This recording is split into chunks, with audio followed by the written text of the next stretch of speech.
Welcome to sun rise.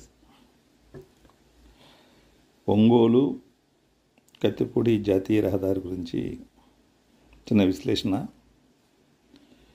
ఇది ప్రారంభించి సుమారుగా చాలా కాలం అయింది. అసంపూర్తిగానే ఉంది, ఇంకా పూర్తి కాల. ఈ రోడ్డు మీద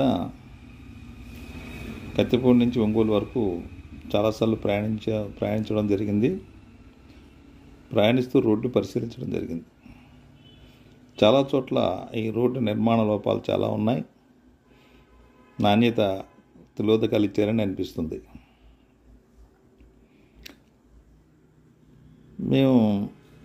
నా ప్రాంతం, నేను రాజోలు మండలం, అంబేద్కర్ కోనసీమ జిల్లా రాజోలు మండలానికి చెందిన ప్రాంతానికి చెందినవాడిని.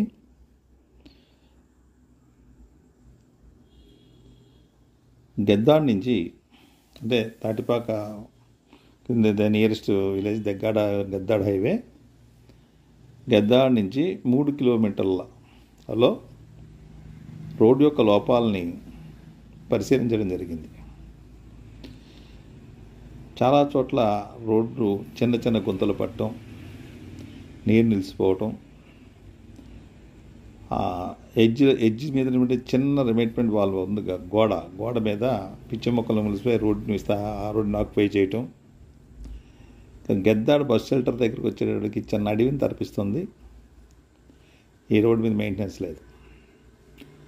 మేము పరిశీలించిన 4 కల్వర్టర్ల దగ్గర జాయింట్స్ అన్నీ పగిలిపోవటం, రోడ్డు మధ్యన పగిలిపోవటం, రోడ్లో చాలా చోట్ల నీరు నిలవటం కానీ, లేదా మెటీరియల్ కంకర బయటికి రావటం. ప్రతి కల్వర్టరా లేదా బ్రిడ్జ్ అన్న దగ్గర మెస్సులు ఐరన్ మెస్సులు కూడా బయటకు వచ్చేసినాయి. అవన్నీ కూడా వీడియోలో నిశ్చితంగా చూపించడం జరిగింది. ఎక్కడెక్కడ మార్క్ చేసి చూపించాం. కోట్లు ఖర్చు పెట్టి ఇంకా నిర్మాణం పూర్తిగా రాకపోకలు ప్రారంభం కాకుండానే ఈ హైవే ఈ దుస్థితిలో ఉందంటే, హైవే మొత్తం పూర్తయి ట్రాఫిక్ విపరీతంగా పెరిగి తదుపరి ఈ రోడ్డు పరిస్థితి ఏంటి అనేది ఆలోచించవలసిన విషయం. అసలు ఇంత నాణ్యత లేకుండా ఈ రోడ్డు నిర్మాణం ఎలా జరిగింది అనేది ఉన్నతాధికారులు ఏ రకంగా దీనికి క్వాలిటీ కంట్రోల్ తెచ్చారో అర్థం కావట్లేదు.